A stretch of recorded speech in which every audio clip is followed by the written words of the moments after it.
Advertisements. Mentessa is a social learning platform that allows employees to easily connect and learn from each other. Mentessa helps you to welcome new employees. Share your expertise, learn new skills, take charge of your career, get to know your colleagues better, connect informally with your team, and see what skills and superpowers each team member has through the employee directory. Find the right person for the job, boost employee productivity, and empower them to instantly find the right person to talk to with built-in chat and automated scheduling. Create a sense of community in the workplace, encourage team bonding, and increase engagement by automating workplace rituals. Unleash your team's potential. Save time and effort with ready-to-use templates and transform your organization with proven strategies for employee mentoring, onboarding, offboarding, and upskilling. Find out more at www.mentessa.com.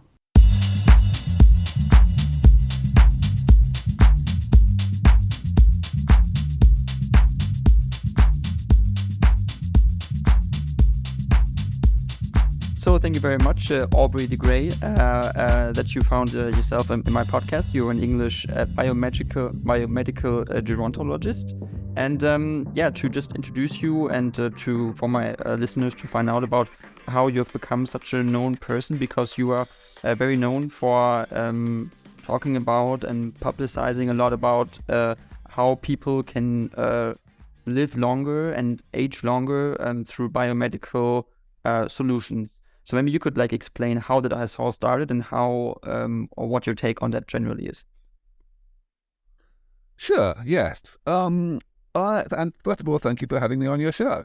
So the main thing I'm known for is that a few years after I switched fields from my original field of computer science to become a biologist, I had a kind of eureka moment and realized something that the field of the biology of aging had been overlooking, which is that the simplest way, the most practical and feasible way to keep people healthy for a longer amount of time than they currently are is not to slow down the rate at which the body damages itself in the course of its normal operation, which is what people had been trying to do, but instead to repair that damage every so often as a kind of preventative maintenance. So we certainly don't want to wait until people have already got sick on account of having too much of that damage, more than what the body is set up to tolerate. But we don't need to slow down the rate at which the damage is generated. We can instead remove damage, not even necessarily completely, just reasonably often and reasonably thoroughly, and that will allow the body to continue to operate at full function, both physiologically and cognitively. This is an idea that I first put forward in the year 2000 and in print in 2002, and it took basically a decade for the field to come to terms with the idea that this actually does make sense. But over the past decade, it's definitely become a very mainstream way of thinking about aging and what to do about it. Okay, that's very interesting. I also heard about that you said this was also in, I think, 2007, 2008, the first time you appeared in German TV also, or French-German TV show, where they said that you said that the first person is already alive that might live longer than 1,000 years. So you say that this person might be already 40 or 50 years old today that will live this long. How do you think that's possible? How is that feasible? Yeah, so, of course, I certainly do not say that the first person to live to 1,000 is definitely alive today, because this relies on pioneering technology, and you never know how long pioneering technology is going to take. But I do think that it's very likely that the first person who will live to a very long age, like 1,000, is alive today. And I think there is probably a 50% chance that that first person is already 50 or 60 or maybe even 70 years old today. So the question is why, as you say, and it comes down to two things. First of all, the question is, how soon will we get the kind of damage repair therapies that I just alluded to, this rejuvenation therapies, how soon will we make them good enough, comprehensive enough, to postpone the health problems of late life by a couple of decades, let's say 20 years? Now, why is that so important? Well, the fundamental reason it's important is because it buys time. So you've got someone who's, let's say, 60, right? And you know that, on average, they don't have long before they're going to start going downhill in terms of their physiological function, their cognitive function. And the idea is to postpone that decline by 20 years. Now, supposing we do that, then the scientists, like myself, have those 20 years to develop better therapies, version 2 of the same rejuvenation therapies, which will be more comprehensive. If we made no progress during those 20 years, then the individuals who got those first therapies and got those extra 20 years, that's a great deal better than nothing, but they would start going downhill then, because the therapies would not be 100% comprehensive, and there would be certain types of damage that the body is doing to itself that the therapies would simply not be repairing, and those types of damage on their own, even in the absence of the, let's call it the easy damage, will be enough to make the people sick and eventually dead. So the requirement is to improve the therapies so that we can fix some of the difficult damage as well as the easy damage. And so we can rejuvenate the same people, even though they are 20 years older chronologically, and buy ourselves another 20 years and so on. This is a concept that I've called longevity escape velocity. It basically says that we need to improve the therapies over time, and we have to do so at a certain rate, a certain minimum rate. Now, I believe that once we get to that 20-year mark of being able to postpone the health problems of late life relative to how they are today, that will be enough to reach longevity escape velocity. And once we're there, and the situation is equivalent from the point of view of patients, of people who get the therapies, it's equivalent to having completely 100% perfect therapies from the beginning, because you never get enough damage to make you sick. And that means that the likely lifespan, which is a side effect of health span, of course, a side effect of being healthy, can be determined just by looking at how likely one is to die from things other than being old. In other words, car accidents or asteroid impacts or whatever it might be, right? And, of course, we can do that statistically today. We can say, okay, if someone in the Western world who is, let's say, 26, how likely are they not to reach the age of 27? And the answer is less than 1 in 1,000. Right? That's the mortality rate of young adults in the West today. Now, of course, that's going to go down, as we get better, self-driving cars and fewer car accidents and all that kind of thing, right? And so actually the number 1,000 is, 1,000 years for average longevity, is a really conservative estimate. But it is quite big enough to make most people think it's science fiction until one goes through and explains the logic step by step, as I just did.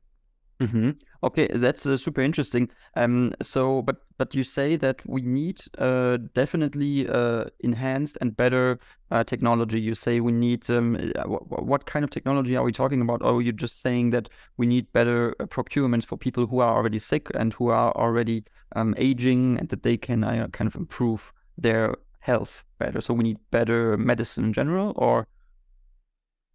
Not exactly. So first of all, this will generally be preventative medicine. In other words, it will be for people who are not yet sick. But you can kind of think of it as the sweet spot between prevention and treatment. Because even though we're treating people who are not yet sick, so that makes it prevention, nevertheless, we are repairing damage. We are taking people back to a younger biological age. So that in that sense, it is also treatment, right? So the idea is, no, it's not like, it's kind of like some of the medicine that exists today, but better. So it will be a divide and conquer strategy with people receiving a whole bunch of therapies all at the same time. And these therapies will be things like stem cells to replace cells that the body is not replacing on its own when they die by cell division. Or it'll be removal of toxic cells, like what are called senescent cells. There's a lot of news about those these days. Then there's also removal at the molecular level, so waste products that accumulate, whether inside cells or in the spaces between cells. These things have to be removed because they accumulate and eventually they cause problems. And so on. You get the idea. There's a variety of different types of damage that we need to remove, and any one of those types of damage can potentially kill you, more or less on schedule, however well we remove all the others. So that's why this has to be a divide and conquer strategy.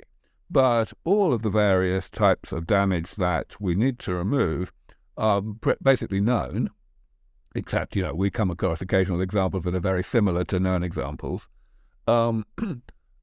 And furthermore, the strategies for doing the repair are also, well in hand now. Some of them have got as far as clinical trials. Certainly there are certain stem cell therapies that are in clinical trials for certain age-related problems caused by what I just mentioned, cell loss.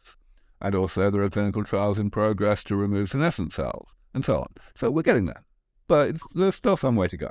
Okay. In that respect, or what we have generally now in the debate is also, talks about development of new technological devices, like for example Elon Musk. You know him. He's someone who's developing like something like it's called Neuralink. So it's kind of like a device that you can kind of attach to your head, or it's attached in your brain, and it's supposed to heal, I think now, injuries with the spine and things like that. So do you see that in combination with new medicine and new approaches also on the biological side, on the cellular level, maybe also that this is like a kind of like a dual approach, like new technologies implanted in the person, but also advancements on the molecular level of people? Sure, I do absolutely think that, let's call them non-biological solutions to medical problems have to be absolutely considered as very, very important. Of course, that's not a new idea. Glasses are an example of a non-biological solution to a medical problem, and so are cochlear implants for certain types of deafness, for example. Or, we've now got artificial hearts that are reasonably good. We've got, of course, replacement joints made of titanium. Things like that. So, absolutely. Now, when we come to more sophisticated things, you mentioned Neuralink, which is Elon Musk's company creating this thing that I believe they call neural lace, which is a kind of brain-computer interface to help people with spinal cord damage or other kinds of neurological damage to get more done than they otherwise could. There are other variations on this theme. I'm particularly fond of some work which goes under the heading of neural dust. And this is something that is being developed by a group at Berkeley. There are a bunch of ways to go about this.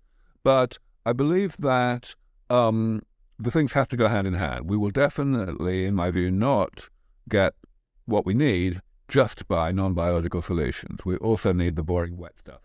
Okay, so that's for you. That's like also you would say a very pressing point. Biological solutions first. Technology is something that can help, but you say that we have to adjust the genes actually, basically also of the people. Would you go that deep also? So I certainly would not say that we want to do either the biological or the non-biological first. I think we absolutely need to do both of them in parallel. However, when it comes to what are the biological solutions, absolutely, some of them are genetic. We will want to use gene therapy to augment and change the genetic composition, the genetic code of our cells. In general, this will involve introducing new genes to do things that we can't do. For example, one thing that we're very interested in and we've been promoting for some time is to introduce genes from bacteria or fungi that encode enzymes that can break down waste products that we don't naturally have enzymes for breaking down. This is why waste products accumulate inside cells, just because they are resistant to the degradation machinery that we naturally have. But we can augment that degradation machinery with enzymes from other species. That's an example of why gene therapy could be useful in the rejuvenation process. Okay, that's very very interesting. I would like to ask you a question. What do you think? What is your estimate about where are we heading as a humanity? Because these are very like general ideas also about like how are we evolving as a humanity. So do you think that we will all be able to live longer than, let's say, 150 years in the next couple of years, next decades? That it's like a normal thing that people will reach at least 100 years in age? So, as I mentioned, the time frame for the development of these technologies and for reaching longevity escape velocity is spectacularly uncertain because it's pioneering technology and it's definitely not going to happen tomorrow. So, I think that we have a 50% chance of reaching this tipping point where we are postponing the health problems of late life faster than time is passing within about 15 years from now. But there's at least a 10% chance that we won't get there for 100 years, so let's not forget that.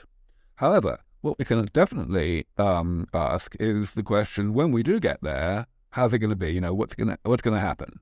And the first question that is on everyone's mind is, will it be available to everybody who is old enough to need it? I am absolutely 100% certain that yes, it will, almost as soon as it's available to anybody. In other words, almost as soon as it's been developed. Why? Why am I certain? Not because I have some kind of utopian idea that, governments will be humanitarian.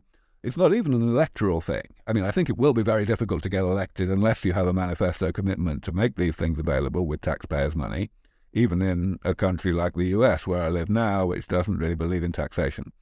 But actually, there's an even more non-utopian argument that says this is definitely going to be available to everybody, which is just the straightforward mercenary economic argument. From the point of view of any government, even a non-democratic government, fact is that aging is unbelievably expensive. The bulk of the population gets sick because they get old. And being sick from chronic, slowly progressive conditions, which is what aging gives you, is, they don't kill you at once. So it's insanely expensive to the economy, which means that even if these therapies, when they initially arrive, are pretty expensive to deliver, they will be far, far less expensive than the amount of money that will be saved to the economy by not keeping people alive in a poor state of health, where they are just a drain on everything. So yes, absolutely, this will be front-loaded. There will be sufficient investment to make absolutely certain, I'm sure of this, that anyone who is old enough to need these therapies will get them as soon as they're available. Okay, so as soon as they're available and also affordable, it's also a question of what will it cost? Will it only be available? That's what I'm saying. To people who are wealthier, like people who are saying like I can afford it, or okay, that's what I'm saying. Yeah, that's exactly what I'm saying. That these therapies will not be sensible from the point of view of the government in any country to allow the therapies to be limited in access by ability to pay. In other words, if you don't have any money, you'll still get the therapies, and the taxpayer will foot the bill for that, because it will save the country money very quickly in order to, if we stop you getting sick. Okay, that's interesting. So you say it's something like also like universal healthcare, something like a combination of that people will be able to get these advanced medicines and to improve their health and their lifespan, and it will improve their life. It is really interesting. I mean, the critical thing to understand is that this sounds very counterintuitive, especially when I speak to Americans who have private healthcare paid for by insurance and so on. A lot of expensive therapies are not available to poorer people. And of course, that's also true in Western Europe for different reasons, but still it's true. So you may say, what's going to be so different this time? And the answer is that the reason society tolerates this limitation on availability by ability to pay is because the therapies that exist today for the elderly basically don't work. So all you get is a small extension of the time when you're sick, which is, so what really? It's not an enormous thing, it's not enormously valuable.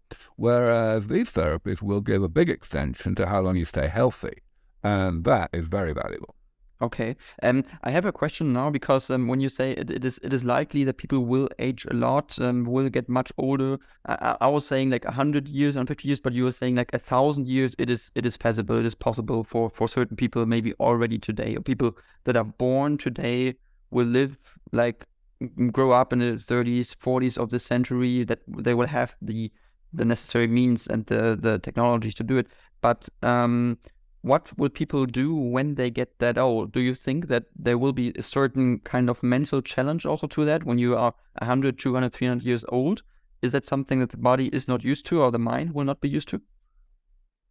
So, two things about that. First of all, the problem of, what will we do? What will we think? How will we be when we're 300 years old? That's a problem I want to have, right? Let's get there, first of all. The second thing to bear in mind is that it's not going to happen overnight. We're still only going to get older at 1 year per year. There won't be any 300-year-old people for at least another 200 years, whatever happens, right? So, during all that time, every year that goes by, there will be other technological progress, creation of all manner of new ways to live, new ways to get the most out of life, new ways to become educated enough so that you know how to get the most out of life and you don't just sit in front of the television. All of this is going to be happening at the same time as people are getting chronologically older without getting biologically older. Okay. I can't say what life will be like, but we don't need to know. All we need to know is that nobody is ever going to want to get sick. Okay, that's understandable. But you say so at a certain point. You talked about a tipping point. You see, that's what I understand at least, is that at a certain point we reach a point where every year that we age, we will also get an additional year of life, and that is like the so-called tipping point where we will extend our lifespan through our medicine, through our technological means. So when will this be reached? You think, like what year? 2030, 2040, you said something, I think, earlier? One more time. I don't know. Oh, you don't know. I think there is a 50% chance that we will get there in about 15 years from now. So the late 2030s, right? But I think there's at least a 10% chance that we won't get there for a century. Okay. But you say it's more likely, like you say, it's 80% sure that we will get there in 15 years and less likely that it will... 50%. 50%. 50%. Okay. Okay, interesting. Okay, that's interesting. So I have another question for you, and because it's also like a side note, it's something about artificial intelligence that we have. It's something that's developing quickly, fast. In general, what is your take on artificial intelligence and how it's going to improve our lives? And there are also questions from other scholars. I don't know if you know, familiar with Ray Kurzweil from Google. He's someone who wrote a book about artificial intelligence and the extension of life through artificial intelligence. Do you think that there's also a likely scenario that we will face in the coming decades? So I am very familiar with Ray Kurzweil's work, and certainly I agree with pretty much everything he says. I think that as time goes on and computers become more intelligent, there will be great benefits for humanity. And this actually comes back to what you were mentioning earlier about Neuralink, neural dust, neural lace, and such like, brain-computer interfaces. What Ray likes to say is that the sophistication of brain-computer interfaces will reach a point where effectively we are merging with these machines. So we are augmenting our own capabilities, our own mental capabilities, with the capabilities that we have developed through artificial intelligence. I think that's quite likely.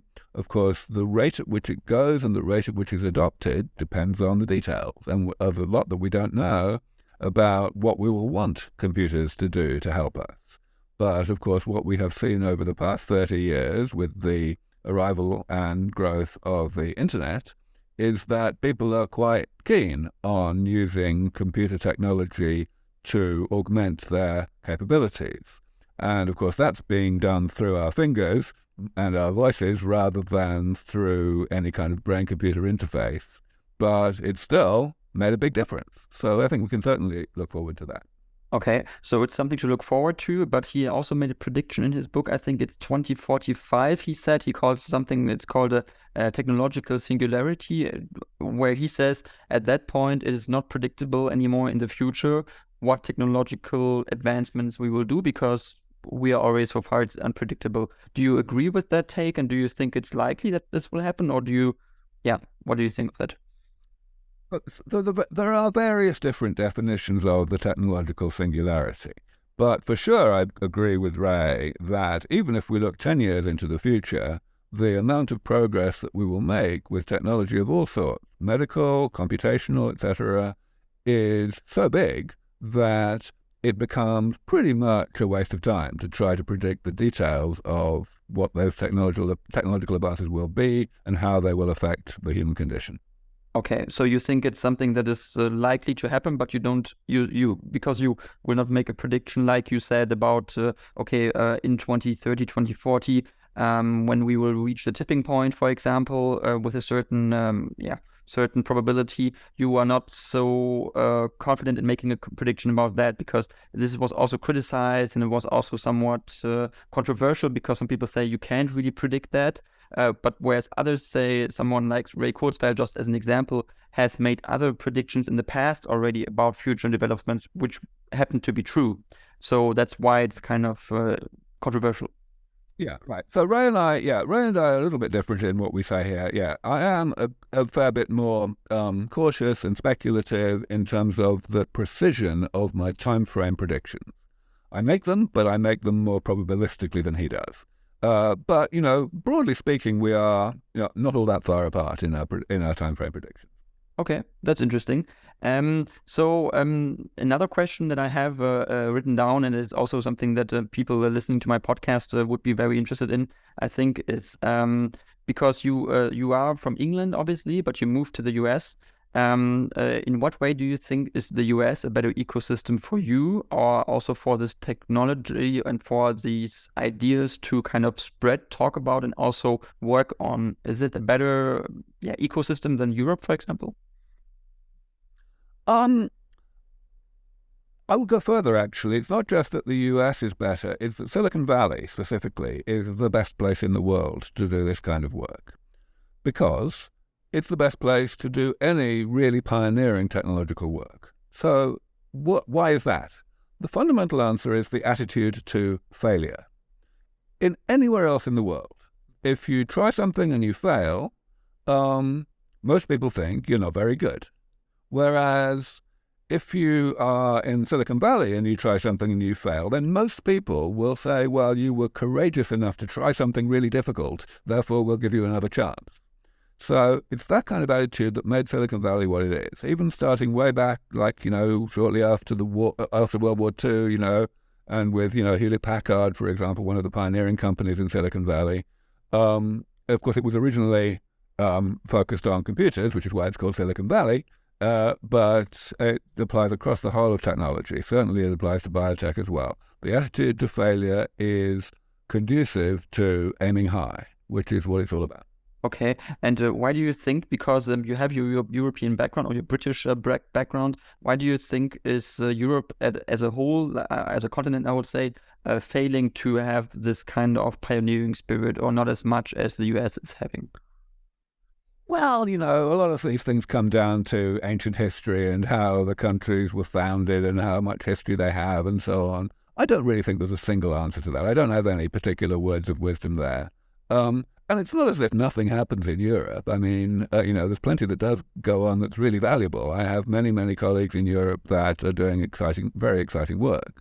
But just the intensity of that ambition, that eagerness to aim high is just like there's nowhere like Silicon Valley. Okay, then I would have, because we don't have much time left, the last question about China. In China, we had something else, very, very strong biological developments. We had something that's called a gene scissor. That's at least a German translation, where people were actually gene manipulated or gene modified. so that babies that were born were immune to cancer, I think. So what do you think about that, and how do you think is China going to also develop strongly in that sector in the future? All right. So, yeah, you've got the biology a bit wrong, but yes, you're quite right that there was some work that was done to modify the genes of babies before they were born to protect them, theoretically, to protect them against certain potential diseases. Actually, it was against HIV. Oh, HIV, sorry. But that technology is very much in its infancy. The technology was only developed in cell culture in the laboratory in petri dishes about 10 years ago. It's very, very promising technology, and people are making it better and better all the time. And so I'm very sure that in due course, in 10 years, in 15 years, there will be technology of that sort that is safe and effective and is approved for clinical use in the West, not just in China. But a lot of work needs to be done in order to get there. Of course. Okay. So thank you very much, Aubrey, for this interesting discussion. If you want to use the last minute, you can use it to, I don't know, advertise for yourself or for anything that you want to say. You may do so now. Absolutely. I would love it if your audience would come to our website. The website is named after this concept, longevity escape velocity, that I talked about earlier. So it's called LEV Foundation, levf.org. And, of course, it describes the work that we're doing to rejuvenate mice, to do various other exciting things, and also to advocate to improve the quality of society's understanding of this work, of how well it's going and how important it is. So go to levf.org, and of course there's a nice friendly donate page there as well. Perfect. Thank you very much for the discussion, and maybe talk to you soon.